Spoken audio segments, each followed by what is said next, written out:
These are the top 10 updates of the Ukraine-Russian conflict of the past 24 hours, sourced from Reddit. I would really appreciate it if you left a like, comment, or subscribe, as it would really help me out as a new content creator. Thank you. 1. 3 of Putin's top commanders killed on front line. Russian troops to stop firing to ensure humanitarian corridors, says Moscow. Zelensky, NATO responsible for future Ukrainian deaths. Russian forces closing in on Ukraine's second-largest nuclear facility, says U.S. envoy. Russian agents stopped 3 Zelensky assassination attempts, Ukraine claims. 3 Russian commanders killed, Western sources say. At least 1.25 million people have now fled Ukraine. 2. 74% of U.S. citizens support the closure of the skies over Ukraine, according to a Reuters poll. The vast majority of Americans believe that the United States should stop buying Russian oil and gas and work with NATO to close the skies over Ukraine to protect against Russian airstrikes. This was reported by Censor.net with reference to a survey conducted by Reuters. 3. Russia UPS crackdown on media, shuts access to Facebook.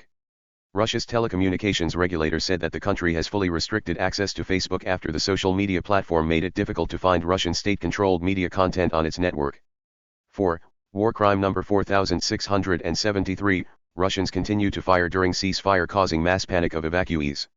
Russian forces continued to shell the Ukrainian city of Mariupol on Saturday, despite agreeing to a ceasefire just hours earlier, throwing an attempted mass evacuation of civilians into chaos. 5. Media, SBU kills member of Ukrainian negotiations team suspected of treason. According to Ukrainska Pravda sources, the man was killed during arrest attempt. Strong evidence that he was leaking information to Russia. 6. Bellingcat investigator Christo Grozev says that Russia has resources left for the war until Sunday, after which they will collapse. Also next week, Russia is facing sanctions, the scale of which we have not seen before, and they will also affect Putin. 7. Russians are trying to flee Putin's chaos. 43% of Russians between the ages of 18 and 24 want to leave the country for good. 8. Sanctions will not be lifted until the last soldier of the Russian Federation leaves the territory of Ukraine, Deputy of the European Parliament Austrevicius. This was stated in a comment to Gordon by Lithuanian MEP Petras Austrevicius. 9. Russia has 92% of its invasion force inside Ukraine, Pentagon says. Ukrainian authorities say Russia is not observing a temporary ceasefire that was agreed in 2 cities. The ceasefire was designed to let civilians leave Mariupol and Volnovakha. But Ukrainian authorities say attacks are continuing, and the evacuation is postponed. Mariupol, a key southern port, has been besieged by Russian forces for days. Russia is highly likely to have encircled 4 key cities, Kharkiv, Chernihiv, Sumy, and Mariupol, the UK says. Earlier, Ukraine's president condemned NATO leaders for ruling out a no-fly zone over his country.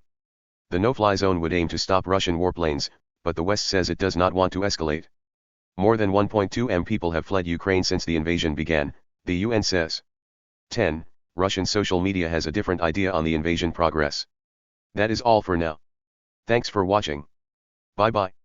Hashtag Ukraine will win. Hashtag stop Putin NOW. Hashtag stand with Ukraine. Hashtag anonymous. Hashtag breaking. Hashtag Ukraine. Hashtag Russia. Hashtag Kyiv. Hashtag Horlivka. View apocalyptic digital art for free here. https://openza.io/collection/how-it